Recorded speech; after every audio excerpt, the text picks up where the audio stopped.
Oke.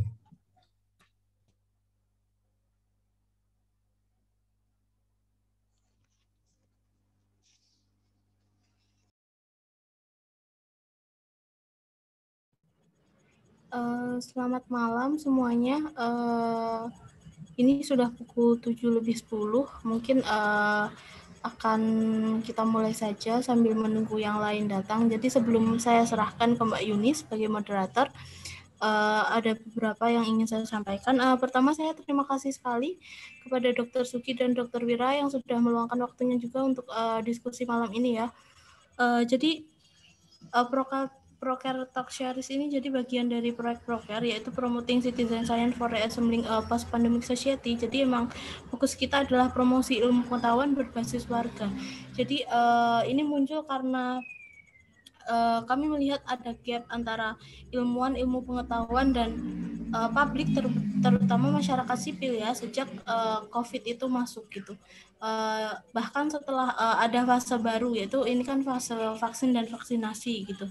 Gap itu masih ada, atau mungkin bahkan lebih jauh lagi gapnya antara ilmuwan ilmu pengetahuan dan masyarakat sipil ini. Jadi rangkaian webinar ini nanti akan ada 5 kali Procare Talk Series gitu. Yang pertama itu kita akan ngobrol soal virus, vaksin, dan vaksinasi hari ini. Kemudian kedua kita akan ngomongin soal komunikasi kesehatan di Indonesia. Yang ketiga adalah soal tantangan sosial budaya mengenai vaksin dan vaksinasi ini. Kemudian yang keempat adalah learning from the past. Jadi kita akan belajar soal pandemi di masa lalu dan semua bencana kayak gitu ya. Terutama pandemi sih, kita belajar dari masa lalu seperti apa. Kemudian yang kelima adalah merakit masyarakat pasca pandemi. Jadi setelah belajar dari masa lalu, kita akan mencoba ngobrol soal bagaimana ini merakit kembali masyarakat setelah pasca pandemi ini seperti apa. Jadi Procare Talk Series ini akan diadakan setiap 1 bulan sekali gitu, di minggu kedua di setiap bulannya, dan kami akan mengundang pembicara dan akademisi dan ahli ya yang berkecimpung di bidang-bidang yang saya sebutkan tadi soal virus, kemudian ada komunikasi, kemudian tantangan sosial budaya, dan dua yang terakhir tadi soal sejarah dan juga merakit masyarakat pasca pandemi. Dan untuk informasi, jadi sebelumnya tahun lalu Biotenika juga ada serial webinar soal virus, dan ini tahun ini setelah masuk fase baru ke vaksin dan vaksinasi, kami lanjutkan dengan ini tadi, tujuan menjembatani antara ilmuwan, ilmu pengetahuan, dan masyarakat sipil, terutama melalui serangkaian webinar. Itu soal Procare. Mungkin langsung saja saya lempar ke Mbak Yuni sebagai moderator untuk diskusi hari ini. Silakan Mbak Yuni. Oke, makasih Mbak Fitri. Baik, teman-teman semua, selamat malam. Bincang-bincang kita malam ini Procare Talk Series pertama, virus, vaksin, dan vaksinasi. Nah, kita sekarang sedang ada bersama dua pemantik diskusi. Saya akan coba perkenalkan. Yang pertama, Dr. Sugianto Ali, MED SC. Beliau adalah Kaprodi, Program Studi S2 Biomedis, Departemen Biologi Kedokteran, Fakultas Kedokteran dan Ilmu Kesehatan Universitas Katolik Indonesia Atmajaya. Betul ya, Dr. Sugi? Ya, selamat malam Bu Yuni, selamat malam Bapak dan Ibu peserta, selamat malam Dr. Wira. Ya. Berikutnya ada Dr. Wira, Dr. Wira Wijana Lindarto, MKet Klin SPMK sebagai praktisi dokter dan dosen Fakultas Kedokteran Universitas Ciputra Surabaya. Selamat malam Dr. Wira. Selamat malam Ibu, selamat malam Dokter dan baik sekalian. Ya, dan saya sendiri sebagai moderator Yuni Kurniawati. Saya langsung aja. Jadi saat ini masih di musim pandemik, sudah 1 tahun lebih ya. Bahkan kalau dari Wuhan, yang ditemukan di Wuhan itu sejak Desember 2019. Kalau di Indonesia mulai Maret, 11 Maret tepatnya 11 Maret 2000 Maret ya, sekitar Maret 2020 dikatakan WHO sebagai pandemik. Jadi sudah seluruh dunia tentang virus COVID. Jadi COVID-19, Coronavirus Disease 2019. Nah, Seperti yang disampaikan Mbak Fitri tadi, dokter, ini ada kesenjangan gap gitu ya antara ilmuwan dan masyarakat secara umum. Jadi meskipun sudah hampir 1 tahun lebih kita itu mengenal COVID-19, virus corona gitu ya, tapi ada banyak hal yang masih miss gitu tentang virus. Nah, ini kami ingin tahu tentang virus sendiri itu apa ya? Ini saya ke Dokter Sugi dulu. Tentang virus sendiri itu apa, kemudian bedanya SARS-CoV-2 yang memang menjadi penyebab COVID-19 dengan virus-virus lain itu apa? Saya ke Dokter Sugi dulu. Ya, terima kasih Bu Yuni. Jadi virus itu sebenarnya dulu sempat dikatakan bahwa virus itu bukan makhluk hidup. Kenapa dia dianggap bukan makhluk hidup dalam artian sesungguhnya? Karena kemudian materi genetiknya dan kemampuan dia untuk melakukan metabolisme. Jadi virus itu harus hidup dan menumpang banyak proses metabolismenya pada sel lainnya. Tentu saja kemudian sebenarnya kalau di kelompok bakteri kita juga mengenal ada beberapa bakteri yang kemudian kita sebut sebagai intrasel obligat. Jadi dia hanya bisa hidup di dalam sel lain. Tapi apapun itu, sekarang virus umumnya sih disepakati sebagai salah satu bentuk organisme. Dia memiliki materi genetik, dan materi genetiknya itu berbeda dengan organisme lain di atasnya. Dia hanya memiliki salah satu saja, baik itu bentuknya DNA maupun RNA. Dan dengan berbagai macam jenisnya turunannya RNA, kita kenal ada yang RNA rantai positif, ada yang RNA rantai negatif, DNA juga seperti itu, kemudian ada yang double stranded, ada yang single stranded, dan lain-lain. Jadi dia memang suatu bentuk organisme khusus yang kemudian terdiri dari materi genetik. Umumnya kadang-kadang ada beberapa protein, tapi lebih kepada protein struktural. Jadi kemudian ada yang membentuk dinding dan lain-lain. Dia harus masuk ke dalam sel. Di dalam sel itu kita kenal mulai dari sel bakteri yang dimasuki hingga sel mamalia, sel manusia termasuk. Di dalam sel kemudian dia melakukan metabolisme, memperbanyak materi genetik, memproduksi beberapa protein, baik yang dibutuhkan untuk metabolismenya virus sendiri, seperti mengcopy materi genetiknya, ataupun membentuk protein-protein yang nantinya menjadi protein struktural, yang membentuk struktur atau bangun dari virus tersebut. Protein membran, protein envelope misalnya, dan lain-lain lagi. Jadi dia bentuk khusus dalam hal ini. Nah, SARS-CoV-2 itu merupakan virus kelompok coronavirus. Sebenarnya coronavirus itu ada banyak.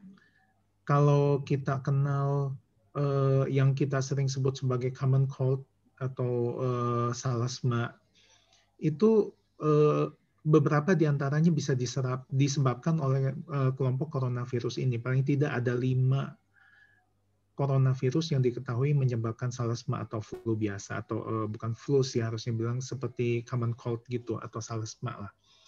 Kemudian kita kenal juga di tahun 2003 itu ada SARS pertama, tapi kemudian berhasil dengan cepat diatasi, ya nggak cepat juga, sekitar hampir 6 bulan, tapi relatif tidak berkembang menjadi pandemi. Kemudian kita kenal juga ada Middle East Respiratory Syndrome Virus, MERS. Itu juga sempat heboh. Angka kematiannya bahkan lebih tinggi daripada SARS-CoV-2, tapi untungnya juga berhasil dikendalikan. Nah, yang COVID ini disebabkan oleh SARS-CoV-2, dan ini yang tampaknya pengendaliannya kurang berhasil, dan kemudian menyebar dengan cepat. Banyak orang yang menduga bahwa berbeda dengan SARS pertama, di mana orang yang terkena sakit atau yang terinfeksi itu langsung sakit berat, sehingga mudah terdeteksi dan terbatas mobilitasnya. Kita tahu bahwa pada COVID-19 ini banyak orang terinfeksi tapi tanpa gejala atau gejalanya ringan. Memang ada sekelompok yang menjadi berat, dan tapi yang ringan dan tanpa gejala ini yang kemudian dia masih melakukan aktivitas, masih melakukan mobilitas, itulah yang kemudian menyebabkan penyebarannya agak sulit dikendalikan, berbeda dengan MERS dan SARS. Dan memang kemudian tadi sempat saya sebutkan bahwa kemudian yang menjadi berat itu sebenarnya sedikit, kecil proporsinya. Namun karena dia mengenai masyarakat komunitas dalam jumlah yang besar, angka kejadiannya besar dan menyebar di masyarakat secara umum tidak terkendali, maka yang proporsi 5-10% yang menjadi berat ini pun jumlahnya akhirnya menjadi banyak. Kita tahu bahwa kematiannya sudah belasan puluhan juta ya, belasan juta. Dengan angka infeksi mungkin sudah mencapai saat ini kemarin 174 juta atau sekian gitu. Jadi demikian Bu Yuni. Iya, iya. Jadi sebenarnya beda Kak Dok dengan virus-virus lain itu pada dasarnya? Kalau dilihat dari struktur virus, sebenarnya yang virus-virus ini kan banyak Bu. Kemudian kalau dilihat dari struktur virusnya, sebenarnya dia ya sama seperti virus corona lain, termasuk virus corona yang 5 strain yang menyebabkan common cold tadi, yang menyebabkan salasma biasa. Dan juga yang lebih berat seperti SARS maupun MERS itu strukturnya mirip. Nah, selain coronavirus, sebenarnya banyak juga virus-virus lain yang juga materi genetiknya, materi genomiknya itu RNA. Kita kenal ada virus hepatitis C, itu juga materi genomiknya adalah RNA. Tapi tentu struktur, bentuknya, dan ukurannya berbeda. Coronavirus ini termasuk yang ukurannya relatif besar, sekitar ada yang bilang 80 sampai 130-an nanometer. Untuk ukuran virus itu cukup besar. Yang lebih kecil contohnya virus hepatitis B, itu ukurannya hanya 40 sampai 50 nanometer. Okay. Dan masker yang baik itu beberapa jenis masker yang baik itu bisa menyaring, bisa memfiltrasi partikel sampai ukuran 0,1 mikron. 0,1 mikron itu kan berarti kan 100 nanometer. Jadi itu perbatasan antara bisa menyaring si virus atau tidak. Karena itu penggunaan masker memang menjadi sesuatu yang penting dalam mengendalikan, salah satu upaya mengendalikan COVID-19 ini, COVID-19. Oke, kembali lagi ke ini tadi Dok, apa SARS-CoV-2 itu ya, tadi kan termasuk dari kelompok coronavirus. Nah, tapi SARS-CoV-2 sendiri itu punya banyak varian, betul? Ya, Dok. Memang punya banyak varian dari SARS-CoV ini. Oke. Saya mungkin kalau boleh diizinkan menampilkan atau menampilkan sedikit gambar ya Bu ya dari slide yang saya siapkan. Ya, boleh. Izin sharing sebentar saja. Baik, mungkin sudah tampak. Ini saya ambil dari waktu itu memang diterbitkan di bioRxiv. Mungkin sekarang sudah terbit. Tapi ini adalah gambaran struktur materi genetik dari SARS-CoV-2. Jadi kemudian ada bagian yang dia terdiri dari 30.000 basa materi genetiknya, jadi cukup besar. Ada bagian yang kita sebut sebagai ORF1AB, Open Reading Frame 1AB. Ini lebih banyak memproduksi nantinya mengkode untuk protein-protein non-struktural. Jadi adalah protein yang misalnya nanti menghasilkan enzim untuk mengcopy genomik virus dan lain-lain. Kemudian ini ada gen S. Nah, saya fokus di sini saja gen S. Gen S ini merupakan bagian dari protein struktural. Ini yang nantinya membentuk spike. Atau saya balik sedikit. Nah, kalau ini adalah struktur coronavirus, jadi yang dimaksud ini adalah protein spike. Jadi permukaannya itu banyak paku-paku seperti ini, dan itu yang menyebabkan dia kalau dilihat dari atas gambarannya seperti ini, seperti mahkota, karena itu disebut sebagai coronavirus. Nah, ini ada gennya yaitu gen S. Nah, secara keseluruhan materi genetik dari virus ini diperbanyak oleh RNA dependent RNA polimerase yang di sini disebut sebagai RDRP. Ini adalah gen yang mengkode. Nah, RNA polimerase ini ketelitian dia dalam mengcopy, dalam menyalin itu rendah dibandingkan DNA polimerase. kesalahan bacanya itu 1 dari sekitar 10 pangkat 4. Jadi setiap 10.000 bahasa sampai 1 juta bahasa dia salah baca 1. Jadi bisa kita bayangkan bahwa kalau ini virusnya 30.000 ukurannya, maka setiap kali virus ini di-copy, memperbanyak materi genetiknya, maka terdapat kesalahan baca di 3 tempat. Kalau dia di-copy semakin banyak, dia menginfeksi semakin banyak orang, maka kemungkinan salah baca itu semakin banyak. Lalu dia bermutasi.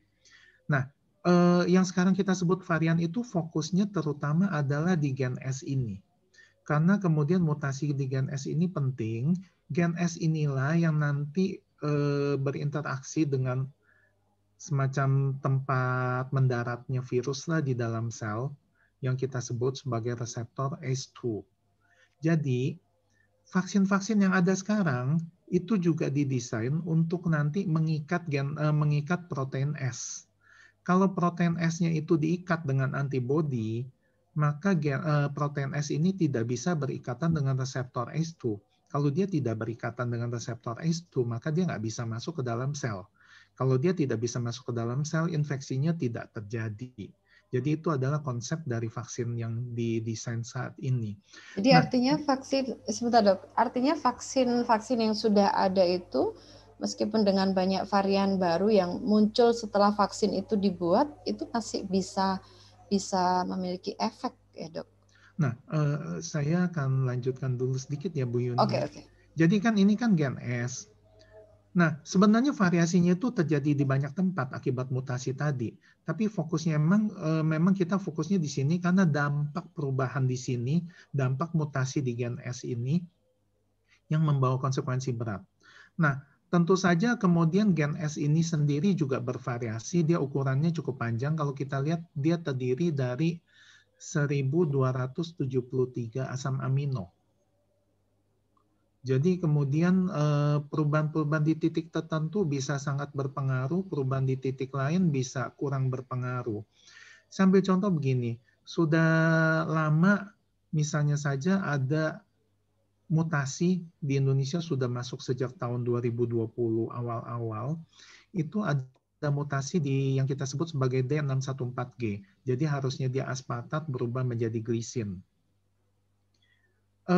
Mutasi ini masih bisa diatasi dengan antibodi dari virus yang ada, dari vaksin yang ada, maupun antibodi dari orang yang pernah terinfeksi.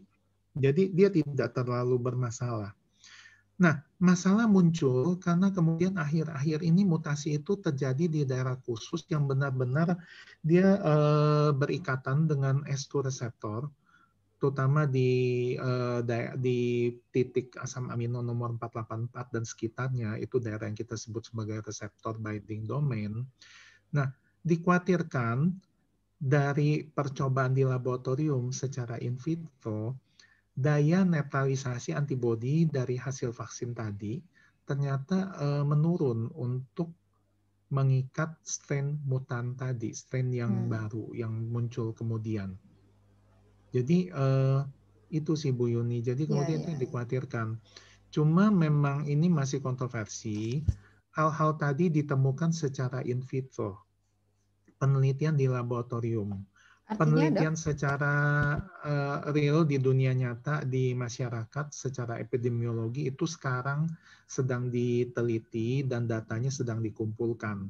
Beberapa laporan menyebutkan bahwa mungkin tidak seburuk hasil in vitro, karena kalau hasil in vitro daya netralisasinya itu turun jauh sampai sekian persen, sampai sekian puluh persen. Secara nyata di dunia nyata juga turun, tapi mungkin tidak seburuk secara in vitro. Tapi tetap pada intinya kita harus berhati-hati dengan strain baru ini. Demikian Bu Yuni. Oke, baik. Dok, setelah bicara virus ya, kan ada istilah bahwa infeksi virus sebenarnya penyakit yang bersifat self-limiting disease, yang artinya sebenarnya kalau daya tahan tubuhnya baik, maka dia akan bisa sembuh sendiri. Nah, ini kan berbicara imunitas dan daya tahan tubuh ya dok ya. Nah, ini apa bedanya imunitas terhadap SARS-CoV SARS-CoV-2 dengan imunitas tubuh kita dengan virus-virus yang lain?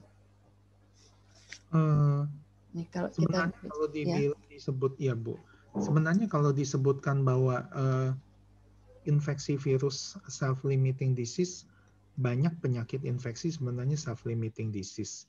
Tapi bukan berarti bahwa seluruhnya merupakan self-limiting disease. Saya bisa berikan beberapa contoh virus yang bahwa dia hampir tidak mungkin sembuh sendiri. Misalnya saja infeksi HIV. Orang yang terinfeksi HIV itu jarang diketahui sembuh sendiri. Memang kemudian dilaporkan beberapa kasus pada orang dengan genetik tertentu, kemudian ditemukan bisa sembuh sendiri, tapi itu kasus yang sangat jarang. Kemudian contoh yang lain, virus hepatitis C. Itu hampir tidak bisa sembuh sendiri. Saya berikan 2 contoh itu, dan kemudian ada juga beberapa virus lain. Masalahnya Bu, sekarang kita berpacu dengan waktu sih kalau infeksi virus. Kalau kemudian infeksinya itu menyebabkan atau tidak menyebabkan kelainan yang berat, bisa saja kemudian daya tahan tubuh itu mengatasi infeksi tadi dan kemudian dia seolah-olah sembuh sendiri, tapi kemudian dampak yang ditimbulkan tidak berat. Tapi pada infeksi tertentu, dampak yang ditimbulkan itu bisa sangat berat, dan itu bisa menyebabkan kematian. Pada SARS-CoV-2, pada COVID ini juga kita jumpai, pada orang-orang tertentu kan dia OTG. Hampir tidak ada gejala, tapi orang-orang ini berpotensi menularkan ke orang lain, dan orang-orang ini juga berpotensi menyebabkan virusnya itu bermutasi, membuat strain baru yang mungkin nantinya akan menjadi lebih berat penyakitnya, akan menyebabkan bahwa antibodi yang didapat dari vaksin atau sakit sebelumnya tidak bisa bekerja lagi. Jadi poinnya di situ, Bu. Nah, kembali ke SARS-CoV-2, ini adalah virus yang berenvelop dan dia keluar dari sel itu, mohon maaf, dia keluar dari sel itu bukan dengan metode litik. Maaf. Jadi virus keluar dari sel itu, Bu, ada 2 metode. Satu, dia menghancurkan selnya, lalu dia keluar, sel yang ditinggalkan itu rusak mati. Yang satu itu virusnya akan tetap bercokol di dalam sel, dia mengeluarkan virus-virus baru, tapi selnya tetap hidup dan terus memproduksi virus baru. Sampai nanti kemudian sistem imun mengatasi infeksinya. Nah, SARS-CoV-2 ini model yang kedua. Jadi kemudian tentu orang akan bertanya, kalau dia tidak menyebabkan kerusakan sel, kenapa kok bisa infeksinya berat? Karena kemudian virus yang sel yang terinfeksi dan virus yang keluar itu dan beredar, dia semacam memberikan tanda, memanggil sistem imun untuk kemudian maaf, untuk kemudian menimbulkan reaksi radang. Reaksi radang yang berlebihan, reaksi radang yang berat, itu juga tidak baik. Dan kemudian itu yang menyebabkan berbagai kelainan yang kita lihat. Jadi paru-parunya itu mengalami peradangan, lalu kemudian karena peradangan dinding alveolus menebal, lalu kemudian orangnya sulit bernafas, pertukaran oksigen, kemudian timbul sekret, eksudat, semacam sputum itu yang jadi isinya paru-paru itu tergenang oleh cairan radang dan lain-lain. Itu yang semua menyebabkan kejadian berat tadi. Termasuk kemudian kalau lebih berat lagi badai sitokin, kemudian tekanan darahnya turun, kerja jantung terganggu, dan yang berat sekali ya tentu bisa menyebabkan kematian. Jadi itu lebih karena reaksi radangnya tadi. Kalau infeksi virusnya murni, dia sebenarnya tidak menyebabkan kerusakan sel, tapi dampaknya sel memanggil sel-sel sistem daya tahan tubuh, sistem imun, dan itu menyebabkan radang yang hebat. Pada beberapa orang radangnya sedemikian hebat sehingga membutuhkan perawatan di rumah sakit, gangguan berbagai macam organ, dan lain-lain, Bu. Jadi seberapa penting imunitas bagi penderita COVID-19 sendiri ya, Dok? Sistem imun ini sangat penting karena walaupun ada beberapa obat, jadi antivirus bukannya tidak ada obatnya sama sekali, ada beberapa obat antivirus yang kemudian bekerja umumnya mengintervensi terbentuknya materi genomik dari virus atau beberapa komponen yang membuat protein struktural dari virus. Tapi umumnya bekerja menghambat replikasi genomik dari virus-virus tertentu karena dia ada sequence yang khusus dan lain-lain. Sampai saat ini belum ada betul-betul hasil uji klinik, walaupun ada beberapa yang secara terbatas dianggap berpotensial, lalu dilanjutkan dengan uji klinik skala besar. Tapi yang betul-betul menyatakan positif, seperti misalnya saja kita bisa bilang obat malaria itu artemisin misalnya, itu belum ada yang sampai seperti itu saat ini. Semuanya masih dalam status emergency use authorization. Untuk COVID-19 dan masih dalam ya. skala uji klinik. Ya, jadi biar bagaimanapun daya tahan tubuh penting. Oke, setelah ke virus ya dok ya, untuk penanganan COVID sendiri sampai dengan saat ini mulai dari jaga jarak, menggunakan masker, cuci tangan, kemudian ada ditambahi 2M lagi, mengurangi mobilitas, tidak berkerumun. Ini saat ini kan sudah sedang dan memang akan juga dilakukan vaksin ya dok ya.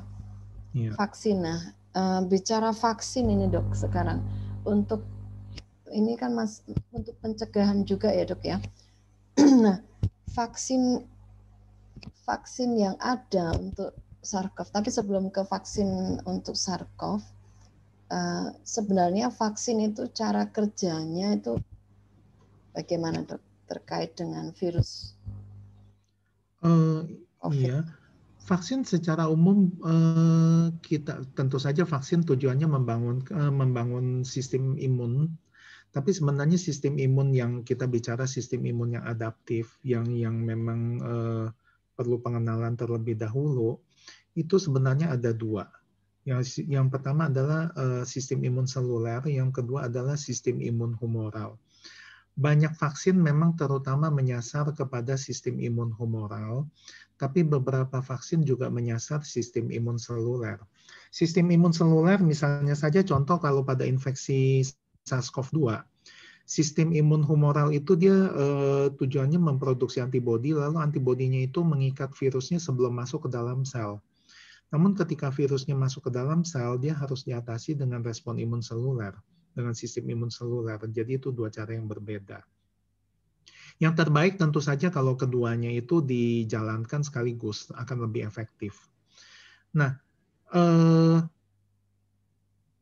sebagian besar, secara umum sih kalau kita lihat dari WHO, laporan terakhir saya akses mungkin 3 atau 4 hari yang lalu, itu saat ini sudah ada 287 calon vaksin, di mana 102 diantaranya itu dalam fase uji klinis.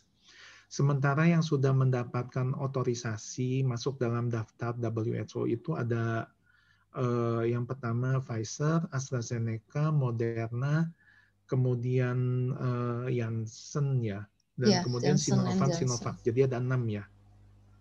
Itu yang sudah masuk. Nah, masing-masing ini punya desain vaksin yang berbeda.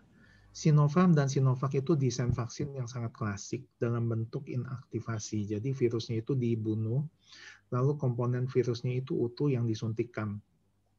Jadi kemudian kemungkinan respon imun yang timbul terutama adalah respon imun humoral atau antibodi. Nah, yang lain ini adalah jenis vaksin baru yang sebenarnya sebelumnya tidak pernah dikomersialkan. Yang Moderna dan Pfizer itu menggunakan metode messenger RNA. Jadi kemudian messenger RNA ini disuntikkan, dia masuk ke dalam sel, lalu di sel tersebut dia memproduksi protein yang serupa dengan protein virus, tapi hanya proteinnya saja, tanpa materi genetik. Jadi protein itu yang kemudian merangsang timbulnya antibodi, dan karena dia masuk ke dalam sel juga bisa menimbulkan respon imun seluler. Jadi karena itu kemudian secara umum efikasinya lebih tinggi karena dia bekerja di dua lini. Yang satu lagi sebenarnya dia bentuknya materi DNA. Kalau yang tadi messenger RNA dimasukkan ke dalam sel dipaket secara khusus oleh yang kita sebut sebagai lipo nanopartikel. Kesulitannya sebenarnya adalah liponanopartikel ini untuk memproduksi vaksin messenger RNA. Karena pertama messenger RNA-nya itu sendiri sangat rapuh. Yang kedua adalah untuk memasukkan messenger RNA ke dalam sel itu butuh liponanopartikel tadi. Pada awal-awal itu mereka menggantungkan produksi liponanopartikel ini pada sekelompok sedikit perusahaan yang memang khusus memproduksi itu. Namun sekarang farmasi besar seperti Pfizer dan Moderna mereka mungkin sudah memproduksi sendiri, tidak lagi mengandalkan suplai dari luar.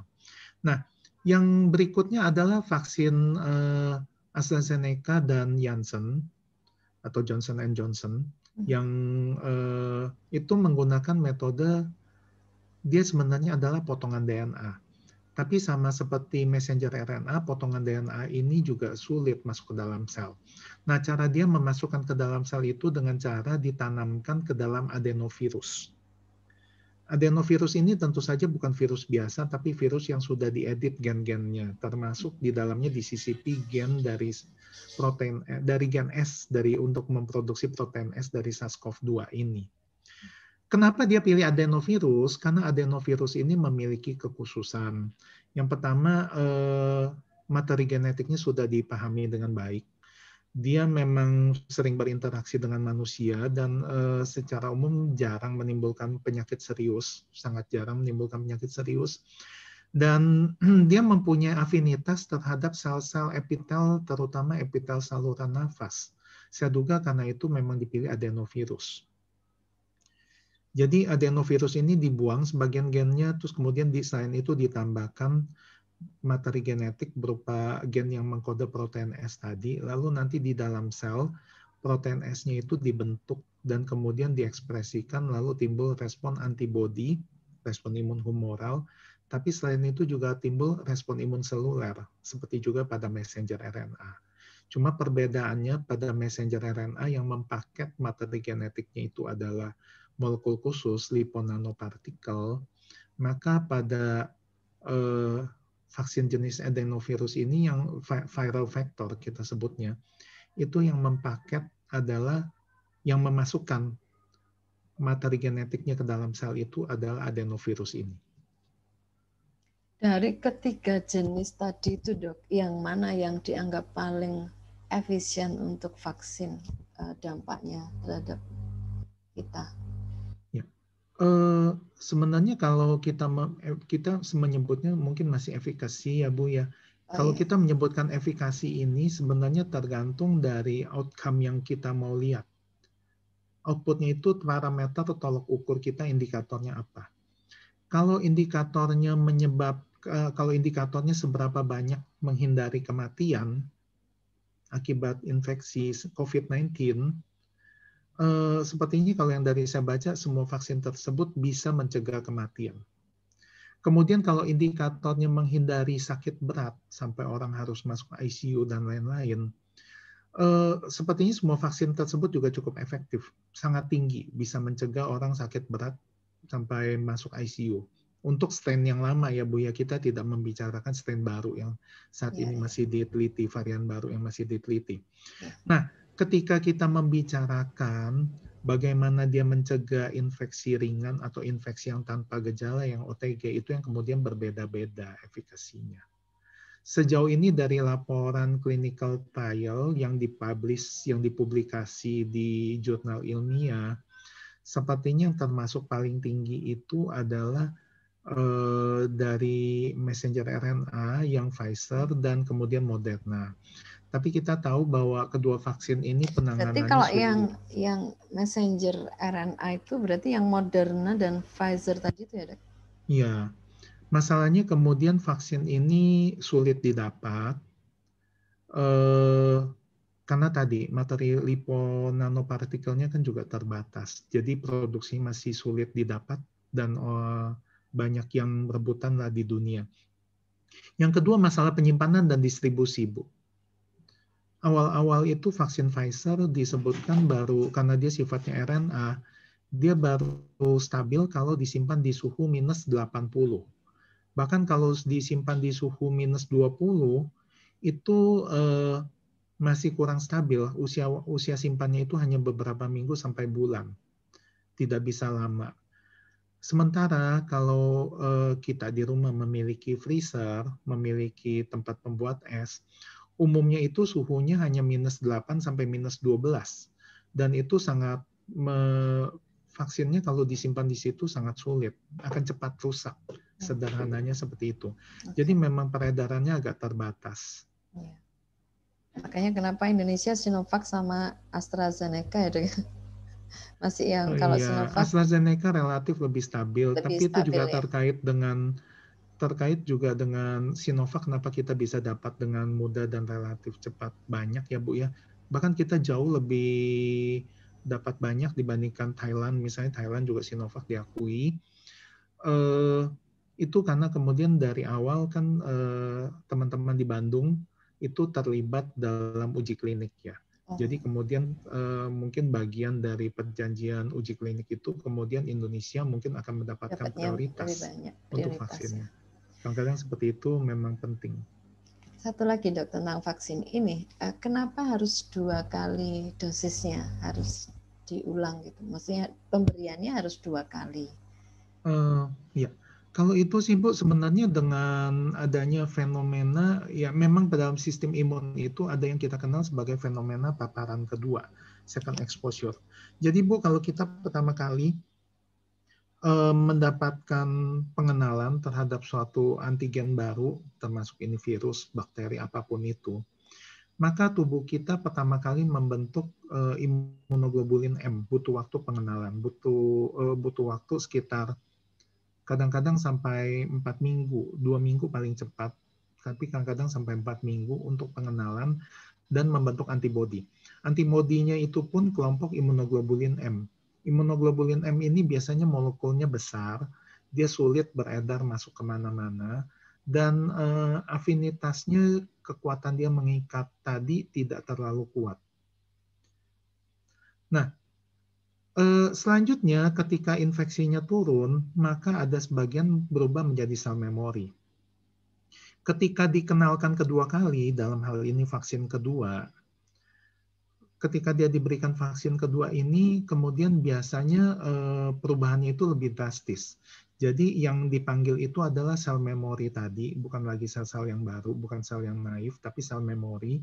Dan dia kemudian mengalami hipermutasi, kita sebutnya hipermutasi somatik pada gen-gen di dalamnya, sehingga kemudian dia memproduksi imunoglobulin G dan memiliki kekuatan mengikat antigen atau mengikat benda asing tadi secara lebih kuat. Dan respon yang timbul lebih cepat dan lebih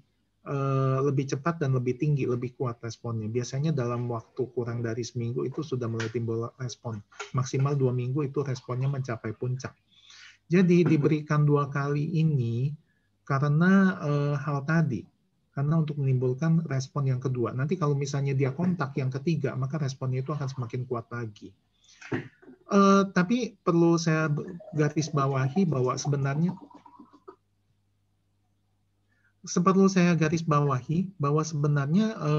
tidak semua vaksin itu 2 kali.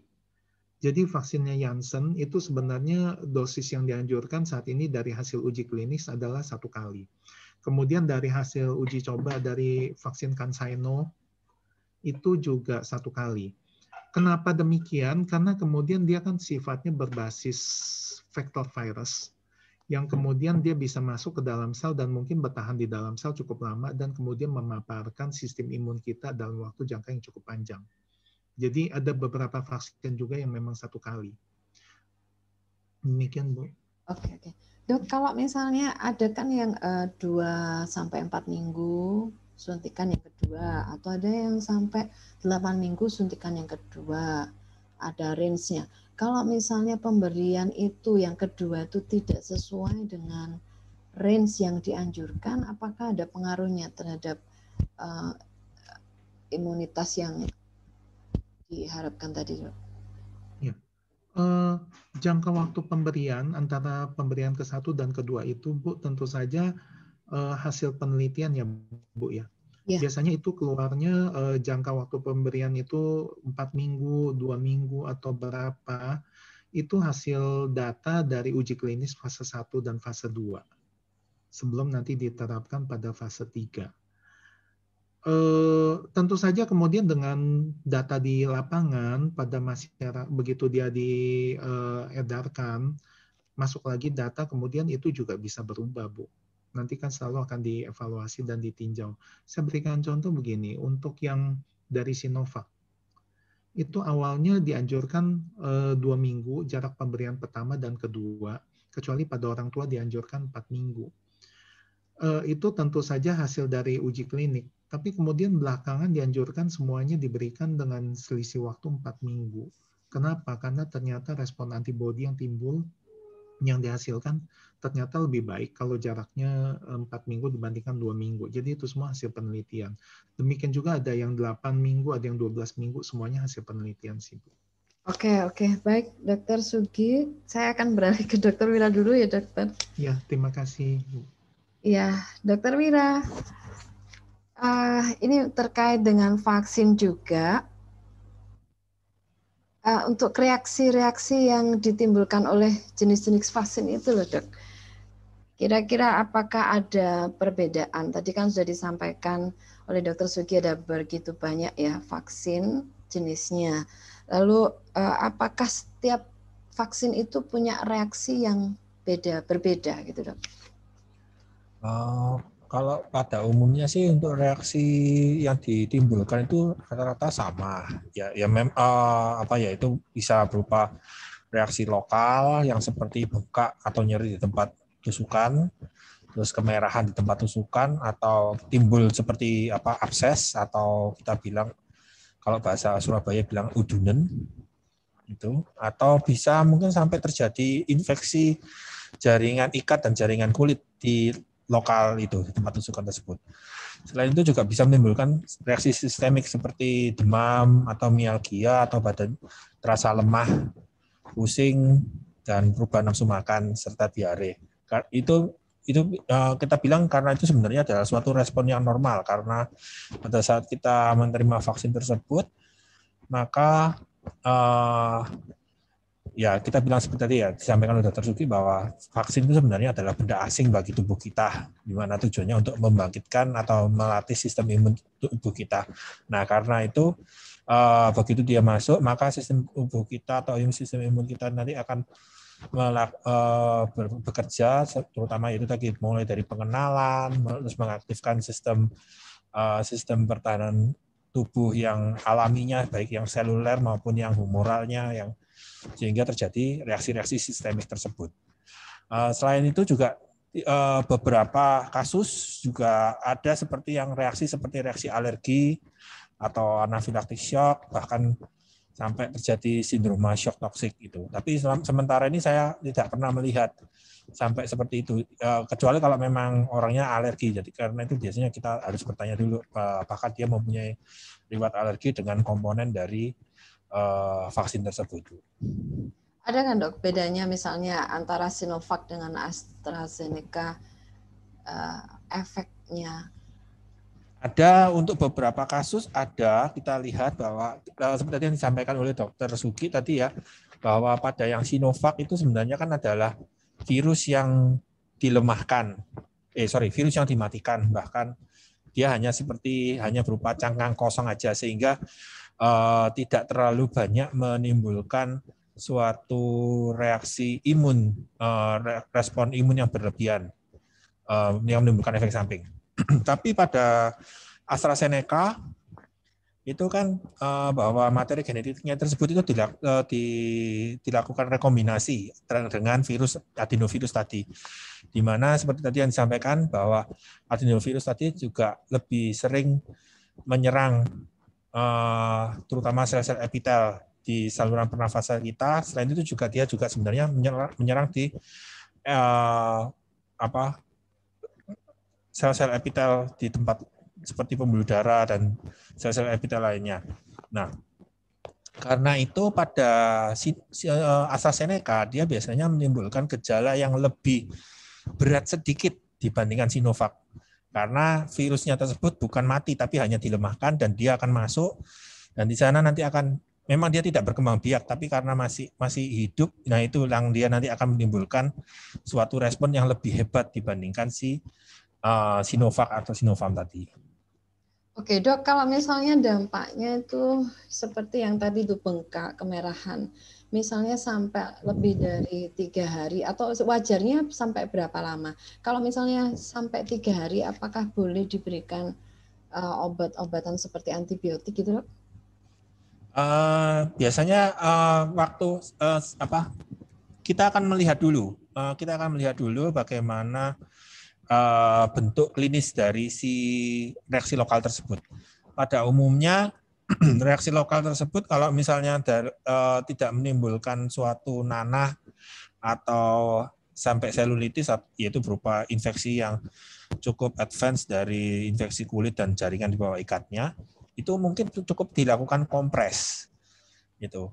Terus kalau memang sampai lebih dari 3 hari dan timbul seperti nanah itu, maka biasanya kita harus saran saya sih menghubungi dokter yang ada di sertifikat itu ya dok? Ya, jadi kita menghubungi beliau, mungkin minta arahan kepada beliau harus kemana kita. Biasanya sih akan diarahkan ke dokter untuk dilakukan pemeriksaan sekalian untuk pelaporan kejadian ikutan pasca imunisasi. Selain itu juga nanti akan diberi terapi yang lebih, antara lain ya memang antibiotik dan anti nyeri tersebut. Oke. Baik. Karena memang kadang-kadang ada banyak reaksi ya, masing-masing orang beda-beda. Kemudian ini dok, siapa saja sih yang boleh? Jadi kalau rekomendasinya biasanya merekomendasi adalah dokter ya. Jadi siapa saja yang boleh atau yang tidak boleh mendapatkan vaksin ini? Untuk rekomendasi seperti itu biasanya kita akan melihat terutama karena sekarang kalau waktu dulu pertama kali muncul kan memang dinyatakan bahwa itu hanya untuk umur 18 sampai maksimal 60 tahun waktu pertama kali vaksin tersebut beredar pertama kali di dunia. Kemudian setelah dilakukan penelitian oleh dilakukan penelitian lebih lanjut, mulai dilihat bahwa hasilnya ternyata vaksin tersebut memiliki tingkat keamanan yang cukup tinggi juga bagi pasien-pasien manula di atas 60 tahun tersebut, sehingga mulai bisa diberikan kepada pasien-pasien manula. Nah, sampai saat ini saya lihat dari jurnal-jurnal juga sudah mulai diuji cobakan kepada anak-anak, di mana anak-anak umur 8 sampai 18 tahun tersebut itu sudah mulai diuji cobakan. Nah, tapi karena masih belum selesai, sehingga saat ini yang terutama yang masih boleh dapat adalah umur 18 sampai manula. Jadi di atas 60 tersebut bisa sudahan. Gitu. Tapi tentu saja dengan tidak memiliki faktor-faktor resiko atau faktor-faktor resikonya itu masih terkontrol baik. Gitu. Masih terkontrol baik ya dok ya? Ya. Artinya karena kan di awal tuh pemerintah menyampaikan dengan komorbid tertentu tidak termasuk orang yang tidak boleh menerima vaksin. Tapi ternyata pada kenyataannya ada beberapa yang dengan rekomendasi dokter yang merawat. Betul ya dok ya? Memang harus seperti itu ya? Betul. Jadi artinya orang yang dengan komorbid pun bisa, kalau itu rekomendasi atau ada konseling atau ada surat keterangan dari dokter, begitukah dok? Betul Bu. Jadi memang kan faktor komorbid itu kan dikhawatirkan akan terjadi suatu reaksi ikutan akibat dari vaksin tersebut. Jadi seperti pada hipertensi, seperti pada diabetes, terus asma atau gagal ginjal, itu dikhawatirkan dia nanti akan terjadi reaksi ikutan akibat vaksin dia, termasuk sebenarnya itu kita bilang suatu reaksi kejadian ikutan pasca imunisasi juga sebenarnya. Nah, karena itu diharapkan dengan melakukan kontrol yang baik, maka faktor resiko tersebut bisa diatur sedemikian rupa dan memang sehingga pasien tersebut aman dalam menerima vaksin yang diberikan. Kalau orang hamil boleh nggak, Dok? Untuk orang hamil sampai saat ini sih kok saya lihat kok belum boleh ya. Belum ya. Iya. Oke. Tapi kalau orang hamilnya itu adalah tenaga kesehatan, tetap belum boleh ya, Dok? Seingat saya belum boleh. Belum boleh ya. Oke. Artinya dia kan tetap beresiko lebih tinggi tertular COVID-19 daripada orang hamil yang tidak bukan nakes gitu ya, Dok. Tetap belum boleh ya, Dok ya? Iya, belum boleh. Dan yang mungkin yang perlu kita tekankan di sini adalah bahwa vaksin itu bukan berarti kita bebas ya. Bagi penerima vaksin itu bukan berarti bebas untuk melepas protokol kesehatannya. Ya. Gitu. Memang dengan vaksin diharapkan mengurangi resiko seseorang terinfeksi COVID. Tapi selama sampai sejauh ini menurut beberapa penelitian bahkan itu menyatakan bahwa sebenarnya memegang peranan penting di sini adalah protokol kesehatannya. Sebab dengan protokol kesehatan yang baik, maka diharapkan virus tidak dapat masuk ke dalam tubuh kita, maka dia diharapkan tidak mengalami mutasi lebih lanjut di dalam tubuh pasien tersebut. Itu. Belum ada nggak, Dok? Ya? Dok, ada nggak kasus di lapangan setelah orang menerima vaksin ternyata tetap kena COVID-19 gitu? Ya, saya lihat ada beberapa kasus di sana. Ada ya termasuk almarhum teman saya, kakak kelas saya itu juga beliau sudah menerima vaksin pertama, kemudian ya mungkin karena faktor usia dan faktor resiko yang beliau miliki sehingga apalagi juga beliau bekerja di UGD yang kita tahu di sana tingkat tingkat kemungkinan bisa terpapar virusnya itu cukup tinggi, sehingga yaitu sistem imun yang sudah terbentuk tidak bisa mengatasi itu. Terus kemarin juga kita lihat yang di Bangkalan yang sekarang lagi naik lagi kasusnya, itu pada kenyataannya juga ada 2 tenaga medis yang meninggal, padahal katanya menurut informasi 2 tenaga medis tersebut memang sudah menerima vaksin 2 kali. Gitu. Kalau pada kasus-kasus seperti ini boleh nggak orang ini nanti misalnya sembuh itu menerima vaksin kembali? Kalau dari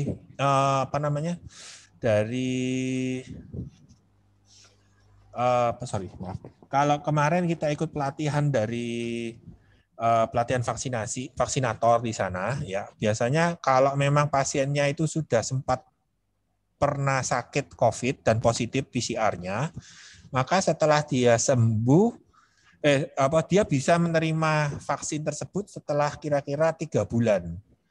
3 bulan ya? Ya, kenapa? Karena dikhawatirkan setelah dia terkena COVID tersebut, maka itu tadi seperti disampaikan oleh Dr. Sugih, pasien tersebut sudah mulai terbentuk yang namanya IgM atau immunoglobulin M yang bersifat akut, di mana dia nanti bisa menimbulkan netralisasi daripada vaksin yang kita berikan. Itu juga biasanya nanti di dalam sana biasanya dalam waktu karena selain IgM itu juga biasanya dalam waktu 4-6 minggu pertama itu IgG-nya juga akan ikut naik. Nah, itu yang lebih memiliki potensi neutralisasi dari COVID yang lebih hebat lagi dari vaksin tersebut yang kita berikan. Oke, baik. Terima kasih Dr. Wira. Ini saya buka dulu kesempatan bagi teman-teman yang hadir, audiens yang hadir untuk bertanya. Mungkin ada yang mau ditanyakan pada Dr. Sugih dan Dr. Wira terkait dengan virus, vaksin, dan vaksinasi yang saat ini sedang berlangsung juga ya tentang COVID-19. Jadi teman-teman,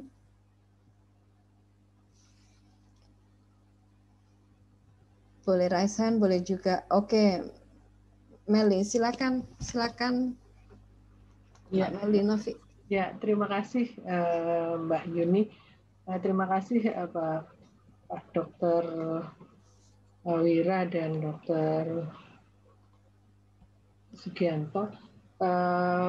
Mohon maaf saya tidak bisa menghidupkan kamera karena koneksi internetnya kurang bagus beberapa minggu belakangan. Yang pertama yang saya mau tanyakan, karena ini memang sebetulnya kan diskusinya tadi disebutkan oleh Mbak Witri, itu untuk menjembatani gap gitu ya, pengetahuan antara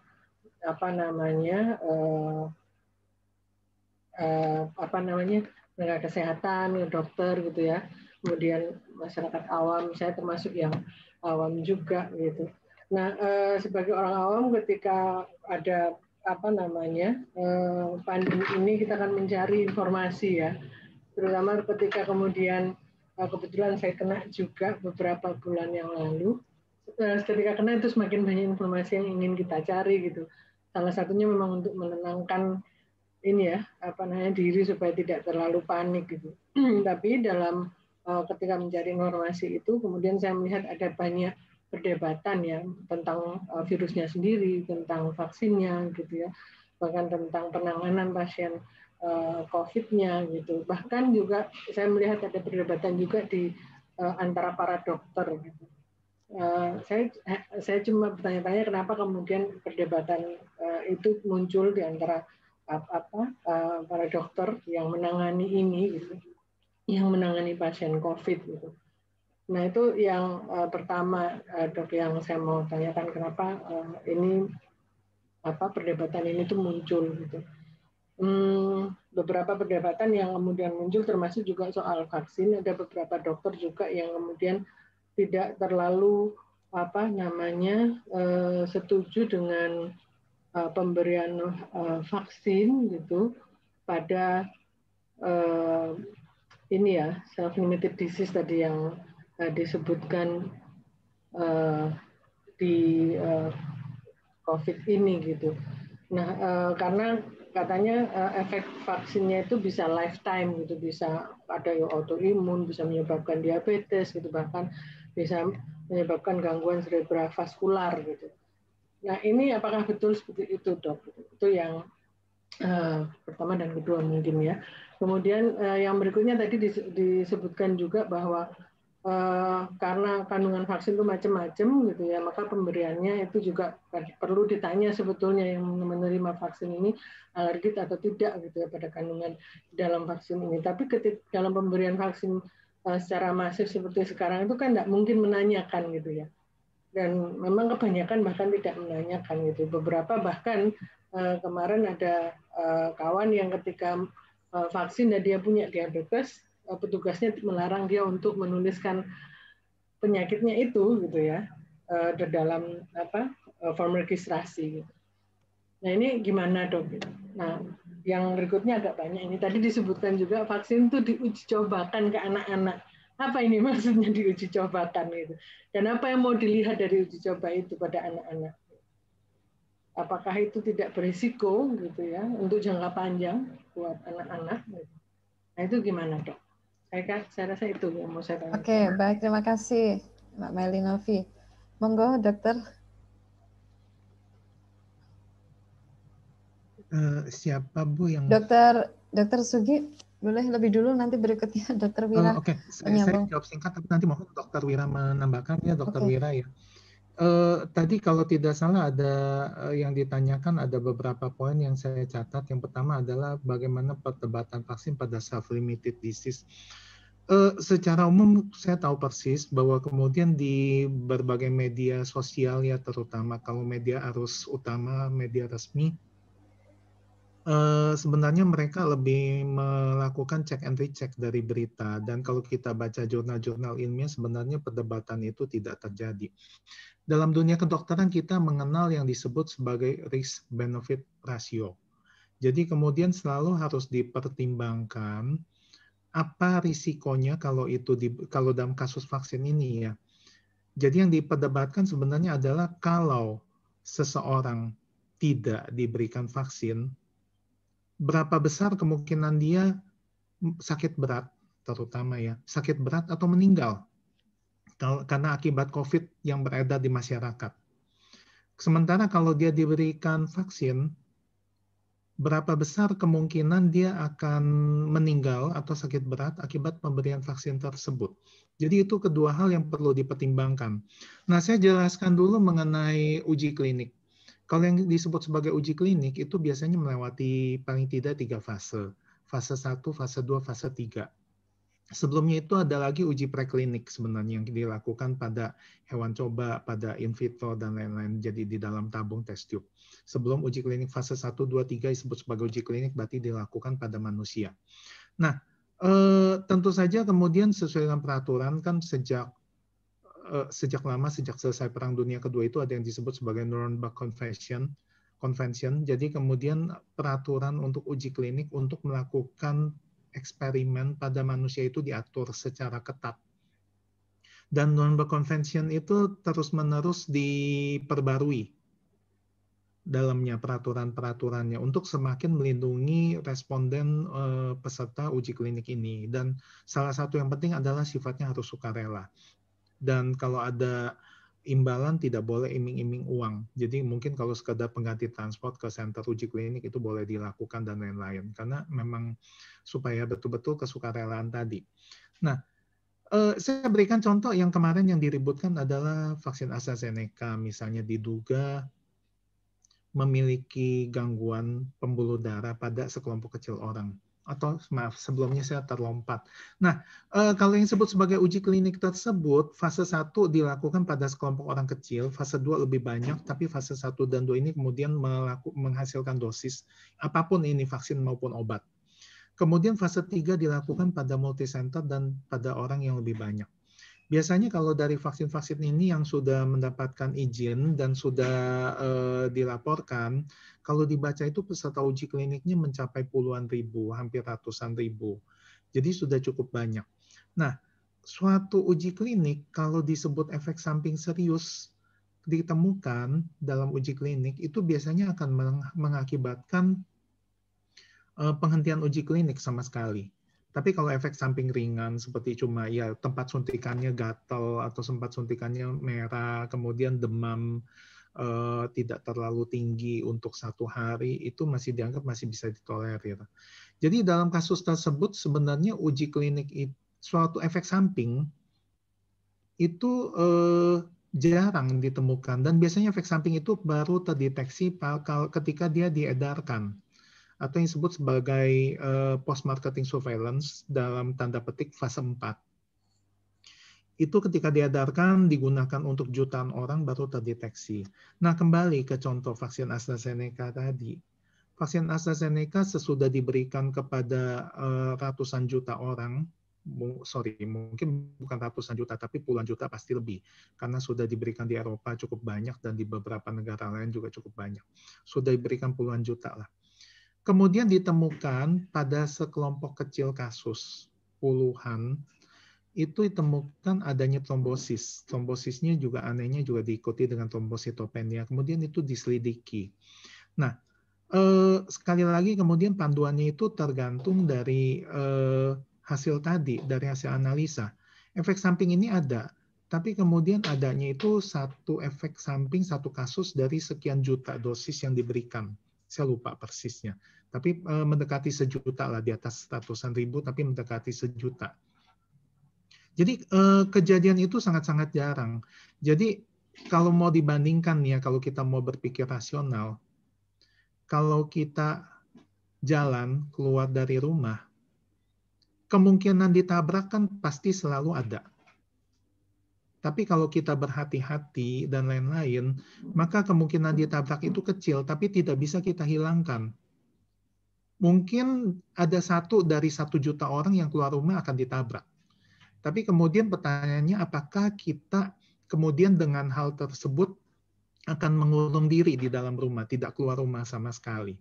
Nah, kemudian itu dibandingkan, kalau dalam kasus vaksin ini dibandingkan di Eropa yang sudah keluar penelitiannya dan rekomendasinya.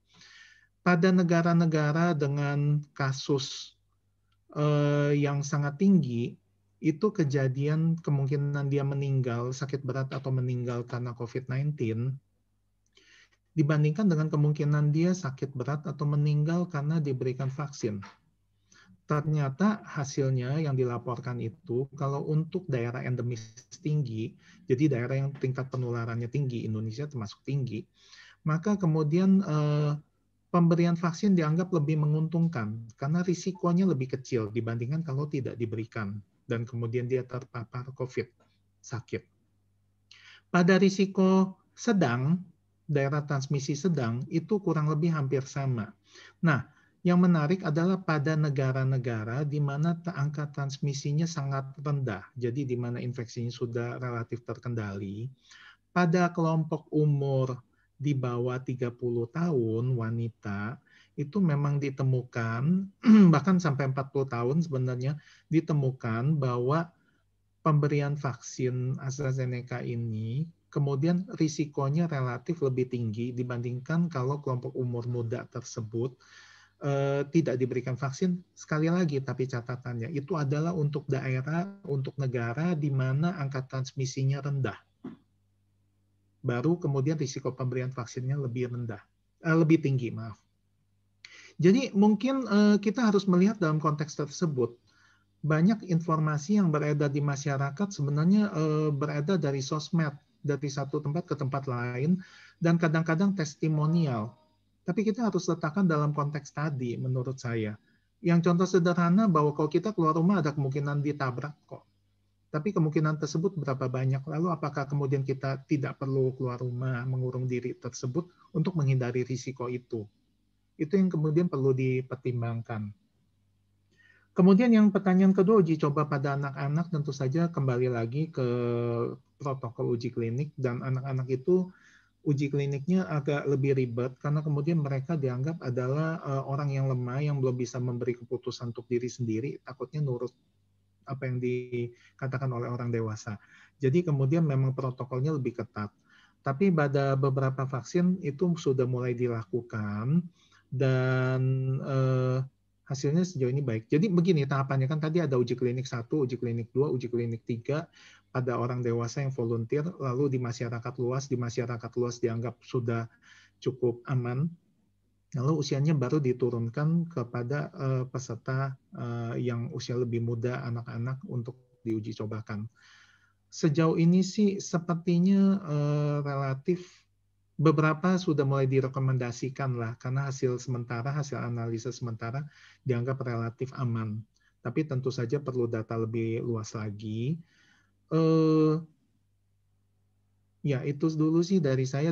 Kalau mau dibaca sebenarnya di situs WHO sendiri ada beberapa panduan guideline termasuk kapan suatu vaksin diberikan kepada ibu hamil, vaksin COVID dan vaksin jenis apa dan lain-lain. Mereka ada statement di situ. Secara umum belum dianjurkan, tapi kemudian ada beberapa sugesti analisa yang menyatakan bahwa ini mungkin aman karena pengalaman manusia menggunakan vaksin jenis ini dan lain-lain bla bla bla, banyak sih. Mungkin itu juga bisa dicoba dibaca. Terima kasih. Oke, baik Dr. Sugi, terima kasih. Dr. Wira, silakan. Saya rasa sudah cukup banyak Bu dari Dr. Sugi. Baik, ini ada pertanyaan untuk Dr. Wira ya, Dok. Jadi ini ada teman di Facebook yang bertanya, ikut bergabung di Facebook saat ini. Efektifnya vaksin itu kapan kira-kira? Efektif dalam membentuk antibodi dalam tubuh kita itu munculnya berapa lama setelah kita vaksin idealnya, Dok? Terima kasih Bu. Nah, untuk efektivitas vaksin dalam pembentukan antibodi itu sebenarnya ada beberapa faktor. Jadi tidak cuma hanya dari kalau sudah diberikan maka tinggal nunggu waktu. Enggak. Tapi ada beberapa faktor selain waktu, yaitu dari jenis vaksin yang dipakai, kemudian dari faktor hostnya juga. Jadi dari jenis itu contohnya untuk yang jenis itu seperti antara Sinovac dan AstraZeneca. Di mana kalau pada yang menggunakan yang seperti Sinovac atau Sinopharm ini kan memang lebih cepat, yaitu sekitar 2 minggu sampai 4 minggu itu. Sehingga nanti harus dilakukan boosting ulang pada minggu keempatnya tersebut. Sedangkan pada yang AstraZeneca dia agak lebih lama, yaitu sekitar 8 sampai 12 minggu, sehingga nanti boosternya itu harus dilakukan pada sekitar 12 minggu tersebut. Nah, sedangkan kalau dari host sendiri juga ada beberapa faktor dari host yang mempengaruhi, antara lain bagaimana kemampuan dari host tersebut untuk membentuk antibodi. Jadi salah satunya dari faktor usia, faktor genetik, atau faktor-faktor resiko kelainan atau penyakit bawaan, termasuk faktor genetiknya juga. Seperti itu, Bu. Nah, untuk rata-rata sih sebenarnya mungkin bisa, ya itu tadi tergantung dari jenis vaksinnya ya. Istilahnya kalau kita menurut saya sih terutama tergantung dari jenis vaksinnya itu sendiri. Cuman rata-rata biasanya mulai terbentuk antibodi, terutama IgM, diharapkan terbentuk IgM dulu, itu adalah sekitar antara 3 sampai 6 mingguan. Cuman ya gitu, kita tidak bisa bilang bahwa kalau saya sudah divaksin pasti akan terbentuk itu. Nah, itu yang perlu kita waspadai di sana. Jadi tidak boleh tetap kembali lagi ke protokol kesehatannya itu. Nah, ini sebenarnya pertanyaan satu pertanyaan lanjutan dengan yang itu tadi ya. Sebentar ya Pak Nino. Ada yang sebentar dulu ya Pak Nino. Jadi kalau misalnya sudah terbentuk antibodi nih Dok, itu sampai kapan bertahannya pasca vaksin? Apakah antibodi itu tetap seperti itu atau bisa menurun? Ini pertanyaannya. Dr. Wira, monggo. Oke, untuk antibodi yang terbentuk itu sebenarnya mungkin lebih tepatnya itu tergantung dari kemampuan kita juga lagi, kemampuan dari faktor host, terutama dalam ini adalah faktor host, di mana bagaimana faktor host atau manusia tersebut tubuhnya itu dapat menyimpan memori dari vaksin yang diberikan. Dan juga, selain itu juga tergantung dari kapan dia mendapat paparan ulang. Dalam hal ini adalah paparan virus COVID-nya tersendiri. Karena pada beberapa kasus dari beberapa penelitian ada beberapa penelitian menyatakan bahwa antibodi setelah diberikan vaksin tersebut akan turun dalam waktu 6 bulan. Tapi ada beberapa penelitian lagi menyatakan bahwa setelah 1 tahun pun antibodi yang setelah 1 tahun pada pasien yang pernah menderita COVID sebelumnya dan sudah sembuh, ternyata dia masih ditemukan antibodinya, yaitu IgG-nya terutama, dan juga termasuk antibodi seluler dari COVID tersebut. Oke, baik. Dokter Sugi sepertinya mau menambahkan sesuatu. Maaf, dari saya terkait dengan itu tidak. Oke. Saya pikir sudah jelas sampaikan Dr. Wira. Terima kasih. Pak Nino, silakan Pak Nino. Ini ada yang bertanya dari tim Eltenika. Ya, terima kasih Dr. Wira dan Dr. Sugi. Pertama atas kehadirannya di sini. Nah, pertanyaan saya mungkin saya bikin singkat saja. Ada 2 pertanyaan saya. Pertama terkait dengan virus, dan kemudian terkait dengan bagaimana virus itu. Jadi gini, virus ini kan berevolusi ya. Kalau tadi Dr. Sugi tadi sebut dari ada SARS, terus kemudian ada MERS dan seterusnya gitu. Dan ini SARS-CoV-2 ini kan juga varian yang lain dari virus corona secara umum. Nah, saya nggak tahu ya, saya awam dalam dunia medis, mikrobiologi dan segala macam, bahwa ada nggak kemungkinan bahwa virus ini ketika ada vaksin yang dikenalkan kepada virus ini, kemudian dia akan bertahan hidup.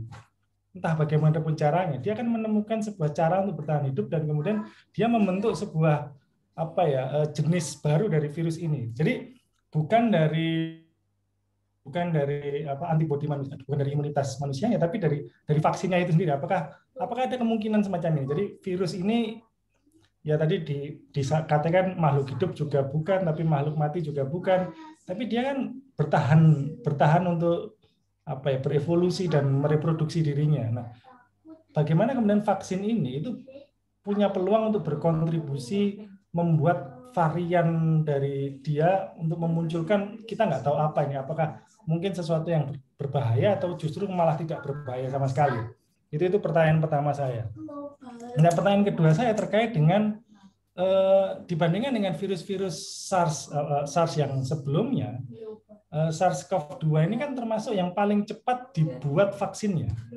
Nah, tadi kan sempat di SARS-CoV SARS yang 2002 ya, itu kan itu tidak ada vaksinnya setahu saya. Mungkin saya keliru. Yang MERS juga tidak, terus kemudian yang di babi itu yang SARS-CoV itu juga ini kemudian apa namanya, virus itu kemudian ya bisa dihentikan secara sendirinya. Nah, saya membayangkan ketika percepatan pembuatan vaksin ini dalam sebuah studi apa ya, mikrobiologi, saya nggak tahu ya, biomedis atau mikrobiologi ini bagaimana ini mekanismenya ketika kenapa kok tidak sejak dulu ada semacam apa ya, percepatan untuk membuat virus ini, ataukah memang karena pandemi COVID ini begitu global, begitu besar sehingga begitu banyak investasi dalam artian untuk riset untuk vaksin ini, itu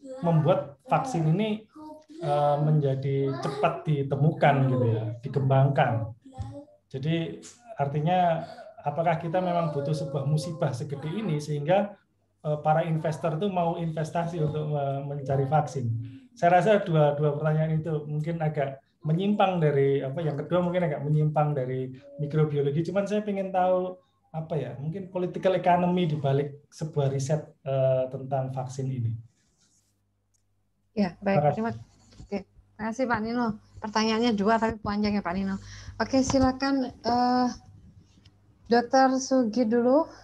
Boleh yang pertama? Saya malah tertarik untuk menjawab yang kedua. Oke, silakan nanti Dr. Wira yang pertama. Baik. Silakan kalau Dr. Wira mau menjawab terlebih dahulu. Oke, Dr. Wira dulu. Terkait. Pak Dr. Sugi dulu aja, enggak apa-apa. Oke, saya coba ceritakan yang kedua dulu, karena kemudian kebetulan saya tertarik untuk membaca terkait hal itu, banyak membaca dan kemudian mengikuti. Memang kemudian semua bertanya-tanya, kenapa kok ini vaksinnya cepat sekali? Sebenarnya ada tiga hal mungkin kalau disebutkan. Yang pertama, sekarang ini kita mengenal ilmu bioinformatik yang memiliki potensi luar biasa. Jadi kalau dulu kita membuat vaksin, maka kita isolasi dulu virusnya, terus kemudian proteinnya kita pisahin satu persatu, terus masing-masing protein tersebut kita teliti, yang mana yang berpotensi, dia gimana masuk ke dalam selnya bagian mana, dia bagaimana cara berikatan dan lain-lain, dan itu butuh waktu yang panjang. Sekarang semuanya itu bisa kita lakukan dengan ilmu bioinformatik. Jadi yang kita perlukan adalah kita sudah punya data mengenai genom manusia. Protein-protein yang ada pada manusia dalam hal ini ya, itu apa saja. Gen manusia itu sudah dipetakan lengkap. Kemudian sequence virusnya juga sudah kita dapatkan.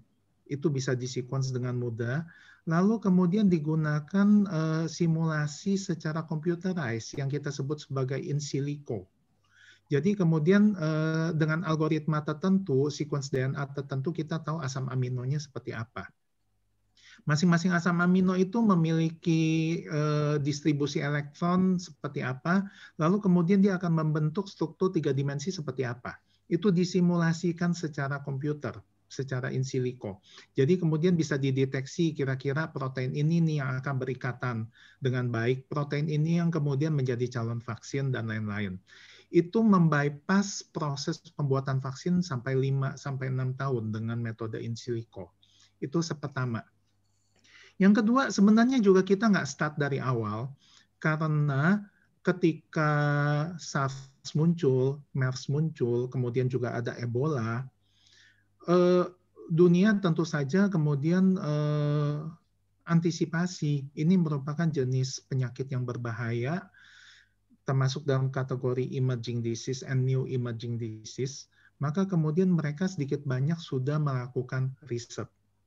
Tapi riset ini tentu saja skala kecil dan kemudian ketika akan diuji cobakan juga sulit, kasusnya kan sudah sedikit dan tidak ada, dan kemudian prioritas kesekian. Kita tahu masih banyak penyakit virus yang membutuhkan vaksin yang lebih urgent, Zika misalnya, walaupun juga Zika nggak terlalu benar-benar mematikan, tapi jelas dia berdampak lebih banyak untuk dunia, influenza misalnya. Jadi kemudian dia dilakukan riset-riset, tapi prioritas kesekian dilakukan secara kecil-kecilan. Jadi kemudian teknik-teknik seperti viral vector vaksin, messenger RNA vaksin, dan kemudian yang lain-lain itu sebenarnya kemudian dikembangkan sebagai bagian dari desain vaksin yang tadinya disasar untuk SARS, untuk MERS, dan untuk Ebola. Yang vaksin Oxford itu kalau tidak salah awalnya didesain untuk Ebola. Jadi kemudian itu juga mempercepat karena tidak mulai dari nol dan kemudian tinggal diganti komponen-komponen di dalamnya dengan gen dari virus yang baru. Kemudian yang ketiga juga yang tidak kalah penting sebenarnya modal, kapital. Jadi karena kemudian ini sifatnya pandemi dan semua negara merasakan dampaknya, ada sistem yang kemudian yang terjadi pada saat sekitar bulan Juni tahun lalu, ketika itu berdampak besar. Jadi perusahaan-perusahaan yang mengumumkan calon vaksin ini itu sudah di-booking jauh-jauh hari oleh berbagai negara. Indonesia sendiri kemudian kalau awalnya kan kita hanya mendapatkan vaksin dari Sinovac itu karena kemudian kalah cepat booking misalnya untuk Pfizer dan lain-lain. Jadi negara-negara tersebut booking sekian juta dosis dan lain-lain. Bahkan Uni Eropa kemarin itu baru melakukan deal untuk membooking vaksin Pfizer untuk dosis ketiga dan kemudian juga vaksin yang dosis ketiga ini mungkin mengikutkan strain varian baru, gen varian baru. Nah, masalahnya dengan adanya kepastian order dari berbagai negara, itu kemudian yang menyebabkan bahwa perusahaan-perusahaan ini bisa mengembangkan kapital cukup besar. Kalau dia tidak mendapatkan uang muka pun dengan adanya perjanjian akan di-booking sekian juta dosis, itu jelas pasti bisa mencari pinjaman dana dari berbagai pihak dunia. Itu poin kedua, poin dana ya. Dan kemudian juga di dunia ini ada yang disebut sebagai Gavi, the Vaccine Alliance, dan kemudian juga ada CEPI.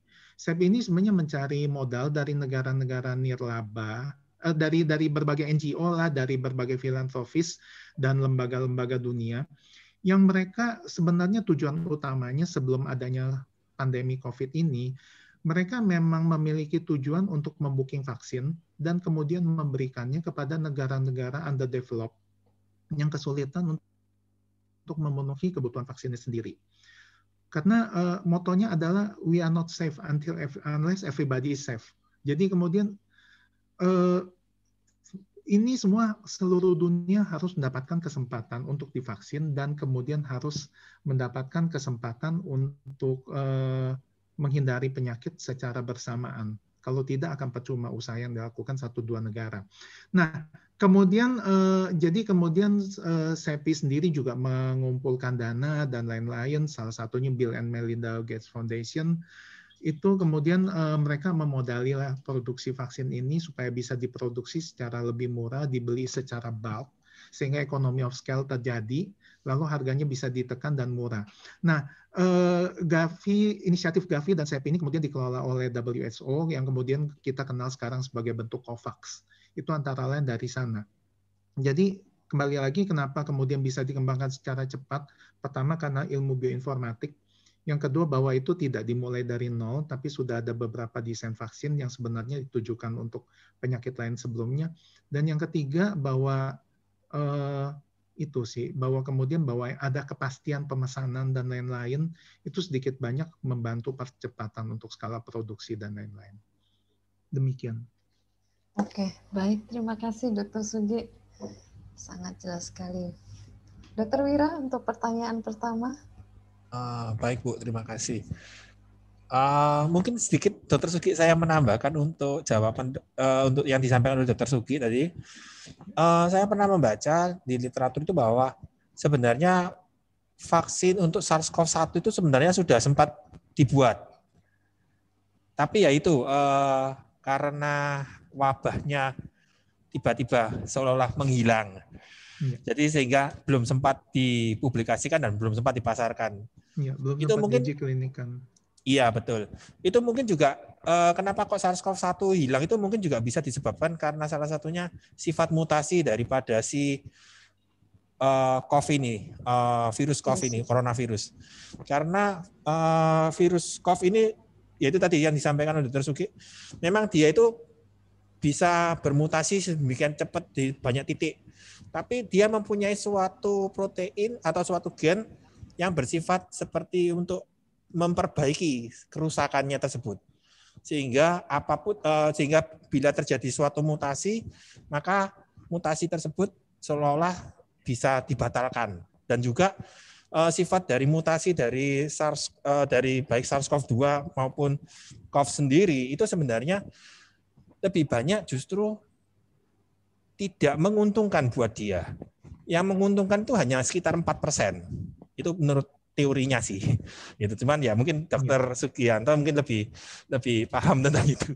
Ya. Yang pasti sih Dok, kalau pada kasus SARS yang pertama, itu karena kemudian dia infeksinya berat, jadi orang yang terinfeksi itu langsung berasa, dan kemudian periode penularannya itu biasanya terjadi sesudah dia muncul gejala. Sementara kalau pada SARS-CoV-2 ini kan kita tahu bahwa sebelum muncul gejala pun dia sudah berpotensi menularkan ke orang lain. Jadi dengan demikian kalau kita ingat sebenarnya kasus-kasus awal yang dijalankan untuk pengendaliannya mirip dengan SARS, dilakukan isolasi dan lain-lain. Bedanya kemudian kalau pada SARS pertama itu diisolasi selesai, kemudian bisa ditelusuri kasusnya. Pada yang COVID ini, karena orang yang tanpa gejala dan orang tidak merasa sakit juga berpotensi membawa virus dan menularkan ke orang lain, lalu menyebar nggak karuan seperti sekarang. Susah jadinya untuk mengendalikan itu. Betul Dok. Oke, kemudian saya mau izin untuk menjawab pertanyaan yang pertama. Oke, silakan. Mungkin sedikit Pak Nino, mohon maaf, saya sedikit meluruskan dari pertanyaan Bapak. Tadi kan dinyatakan bahwa apakah vaksin tersebut nanti bisa menghambat virusnya. Itu tadi. Jadi sebenarnya bukan menghambat, tapi vaksin tersebut itu orang diberikan vaksin itu bukan untuk menghambat virusnya, tapi justru vaksin tersebut nanti vaksin itu kan sebenarnya adalah suatu bisa berupa patogennya atau bagian patogennya atau protein yang menyerupai patogennya yang nanti diberikan ke manusia dengan harapan nanti akan membangkitkan sistem imun manusia, terutama yang sistem imun yang adaptif. Dalam hal ini nanti akan membangkitkan sistem imun adaptif yang humoral atau berupa antibodi IgM dan IgG-nya, dan juga sistem imun yang seluler. Nah, karena itu sebenarnya nanti yang sistem imun, terutama yang sistem imun humoral di sini nanti yang akan menetralisir daripada virus yang masuk tersebut. Jadi bukan vaksinnya Pak ya. Mohon maaf sebelumnya. Terus itu yang kedua, memang seperti yang sudah disampaikan oleh Dr. Sugiarto tadi, bahwa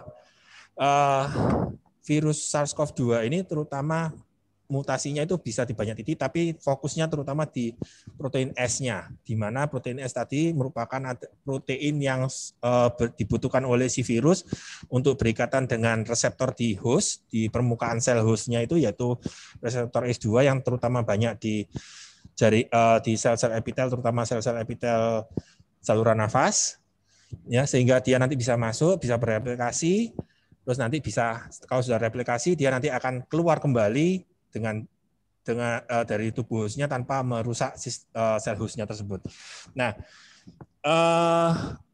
untuk beberapa penelitian varian-varian yang baru tersebut memang dinyatakan bahwa perubahan genetik dari protein S tersebut ternyata merubah bentuk daripada protein S tersebut, terutama di istilahnya regional binding domain-nya. Jadi tempat-tempat berikatannya itu berubah. Jadi contohnya misalnya awalnya bentuknya seperti ini, tiba-tiba setelah ada mutasi dia bentuknya seperti ini. Nah, Namun perubahan tersebut dan menurut penelitian secara in vitro memang dia bisa menurunkan efikasi tadi seperti yang disampaikan oleh Dr. Sugi itu, bahwa dia memang menurunkan efikasi daripada vaksin-vaksin yang ada saat ini. Apalagi vaksin-vaksin yang ada saat ini sebenarnya dibuat berdasarkan strain virus dari SARS-CoV yang terdahulu. Jadi untuk yang generasi baru ini masih dalam pengembangan lagi. Itu. Jadi tapi pada kenyataannya di lapangan juga kita tidak menemukan sampai saat ini belum sampai menemukan ada penurunan efikasi, walaupun dari strain-strain yang baru tersebut juga sudah masuk istilahnya kita bilang variant of concern varian yang menarik konsentrasi daripada para peneliti, di mana karena sifatnya salah satunya dia itu memiliki transmisi yang lebih hebat dan juga memiliki menimbulkan tingkat keparahan dari sakit yang akibat COVID tersebut, serta diduga mulai menurunkan efikasi dari virus tersebut walaupun secara in vitro itu, Pak.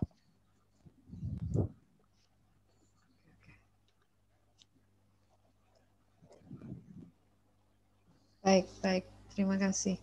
Begitu Pak Nino, dari Dr. Mira dan Dr. Sugi, pertanyaannya sudah dijawab.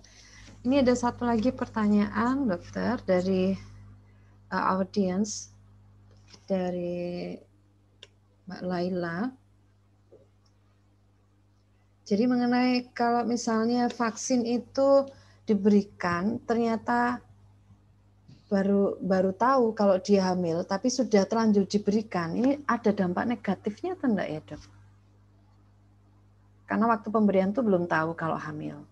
Ternyata setelahnya baru tahu saat vaksinasi itu ternyata sudah hamil. Gitu, apakah ada dampaknya, Dok? Dr. Sugianto? Ya, saya coba jawab, nanti mungkin ditambahkan oleh Dr. Ya. Mira. Ya. Secara umum begini, Bu. Kalau dilihat dari panduan WHO, tentu kita berdasarkan pengalaman dan tentu harus berdasarkan data ya, kalau kita bicara secara ilmiah. Kalau berdasarkan pengalaman, ada beberapa jenis vaksin yang kemudian sifatnya itu sudah kita kenal, karakteristiknya itu sudah kita kenal dengan baik. Contohnya saja yang vaksin inaktivasi. Itu sudah lama sekali dipakai dan kemudian ada beberapa vaksin jenis inaktivasi yang juga pernah dipakai untuk ibu hamil. Secara umum data-data yang ada menyatakan bahwa itu cukup aman, selama ini jarang menimbulkan gangguan. Tentu saja masing-masing vaksin baru akan memiliki kriteria yang berbeda. Jadi kemudian secara umum karena data vaksin untuk COVID-19 pada ibu hamil belum cukup terkumpul, namun berdasarkan pengalaman, dan itu juga disebutkan di situsnya WHO, dianggap sebenarnya cukup aman. Namun kembali lagi, data keamanan belum bisa dipastikan, jadi kemudian nanti tergantung kepada pertimbangan dokternya, apakah kemudian dapat diberikan atau tidak. Nah, kasus seperti yang disampaikan ini yang kemudian bisa menjadi data awal diamati secara khusus karena ini kejadian tertentu, dan kalau kemudian data-data terkumpul nantinya cukup banyak, ternyata aman, lalu mungkin bisa diuji cobakan pada wanita hamil kalau data dasarnya sudah ada terlebih dahulu. Tapi tanpa data dasar tersebut mungkin tidak bisa.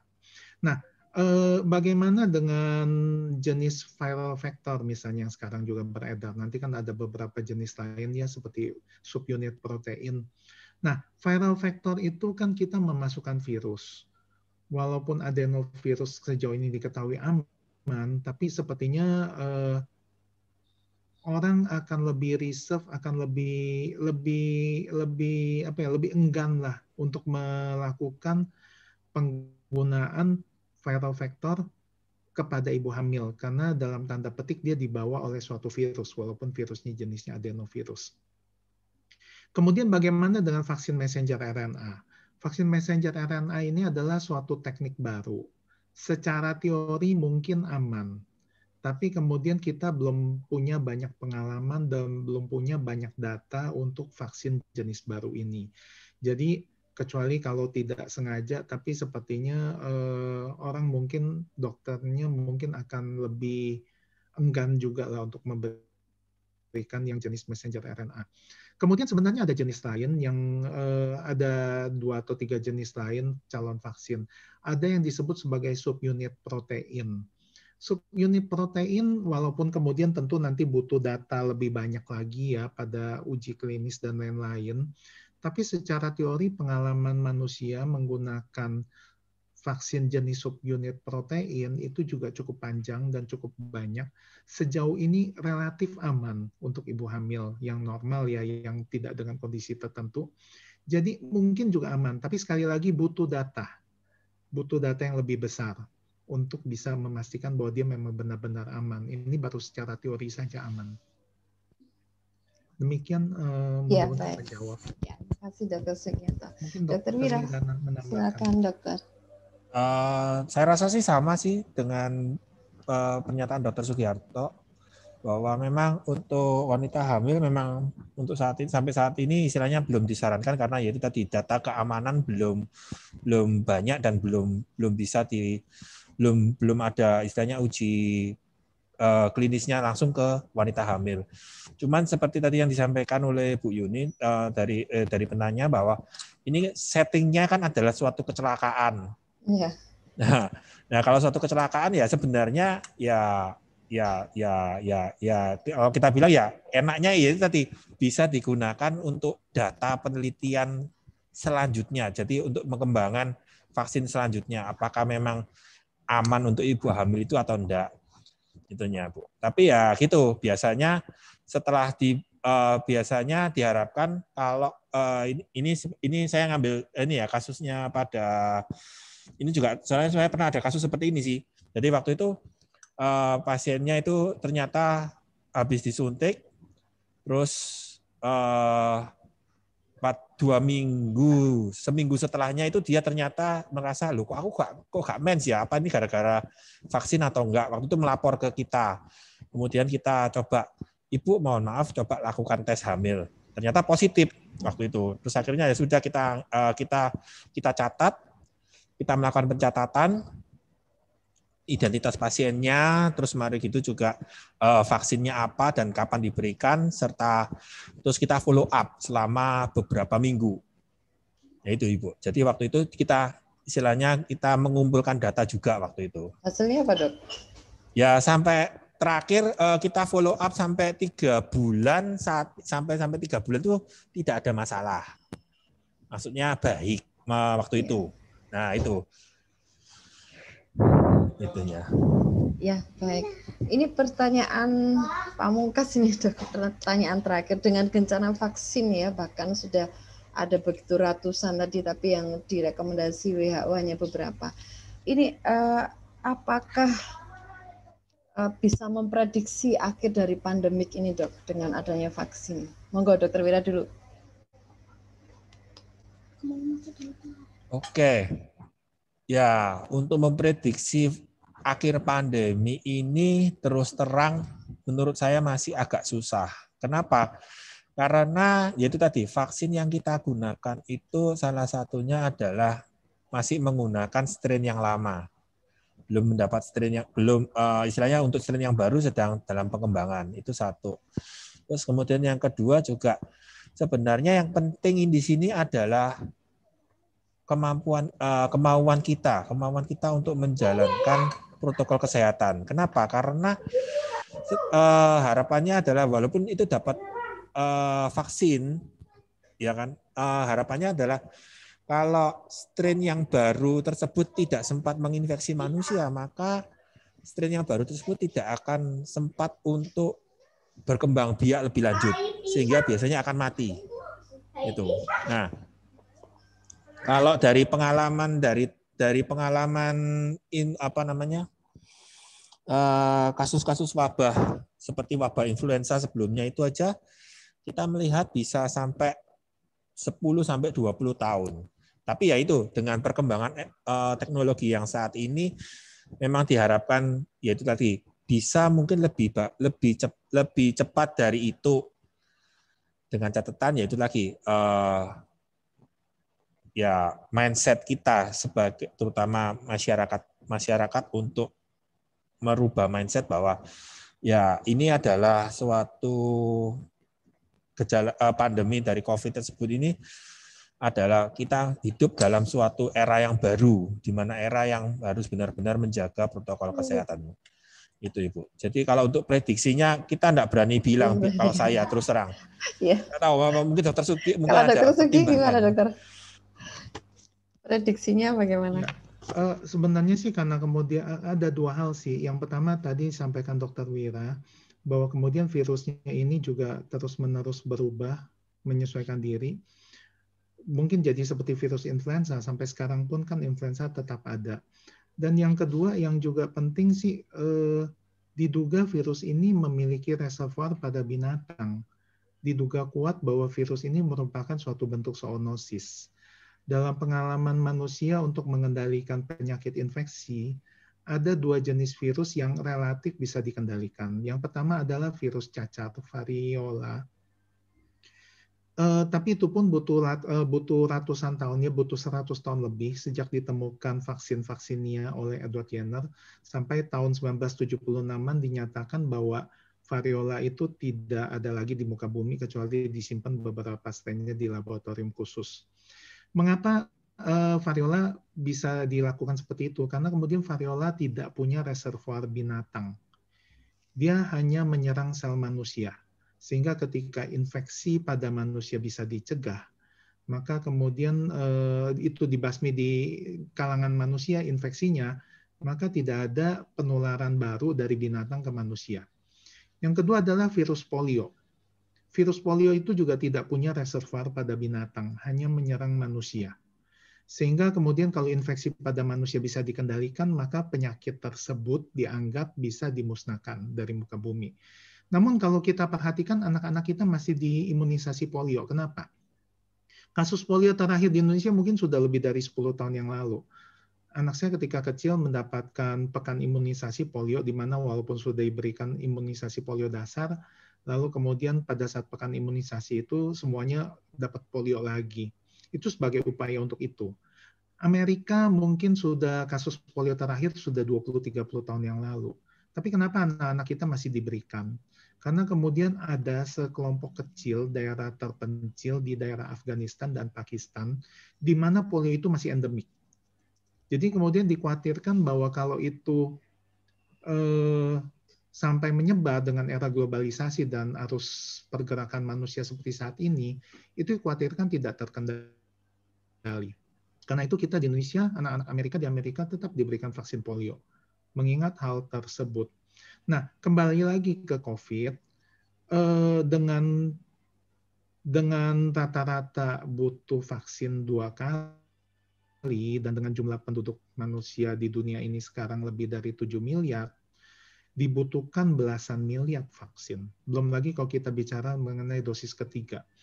Jadi untuk mencapai belasan miliar ini saja sudah butuh waktu beberapa tahun saya rasa. Dan kembali lagi ke motonya, ke hal yang penting, we are not safe unless everyone is safe.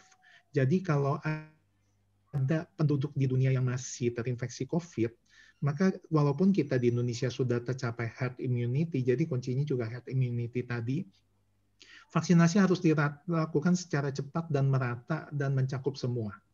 Dan itu butuh waktu panjang sepertinya. Belum lagi kalau kita bicara ada reservoir pada binatang dan virusnya juga masih mungkin bermutasi. Demikian Bu. Dia bukan berita yang mengenakan sih, tapi itu faktanya. Iya. Terima kasih Dr. Wira dan Dr. Suki. Kita paling tidak sudah terbuka wawasannya mengenai virus, vaksin, dan vaksinasi terkait dengan COVID-19 ya, supaya kita juga dalam pencegahannya pun secara internal punya kesadaran diri yang baik tentang pencegahannya itu pun meskipun sudah menerima vaksin. Terima kasih Dr. Wira dan Dr. Suki. Terima kasih juga untuk teman-teman yang hadir. Saya kembalikan ke Mbak Fitri. Silakan. Oke, terima kasih Mbak Yuni, Dr. Wira, Dr. Sugi, dan peserta Zoom. Sebelum saya tutup, ada beberapa yang saya ingin saya sampaikan. Jadi, yang harusnya saya sampaikan di awal. Jadi, ProCare ini adalah program kolaborasi. Kemudian ada Stikes Vincentius A. Paulo di Surabaya, dan juga kelompok riset rekayasa budaya sosiologi Universitas Budaya, dan Southeast Asia Sea Junction, seperti itu. Jadi kita akan bertemu lagi bulan depan dengan tema komunikasi kesehatan di Indonesia, masih soal vaksin dan vaksinasi. Seperti itu, saya ucapkan terima kasih sekali lagi buat semua peserta Zoom yang sudah meluangkan waktunya. Ini sudah sangat malam sekali, 8.55 waktu Indonesia Barat gitu. Belum yang waktu Indonesia Timur dan Indonesia Tengah ya. Sudah sangat malam. Jadi saya terima kasih untuk semuanya. Terima kasih Mbak Yuni, Dr. Wira, Dr. Sugi, peserta Zoom. Semoga kita bisa bertemu lagi bulan depan di minggu kedua. Soal ProCare Talk Series ini, komunikasi kesehatan Indonesia, seperti itu. Jadi saya tutup, selamat malam, terima kasih semuanya. Terima kasih, selamat malam. Terima Terima kasih kasih. Mbak, selamat malam Mbak.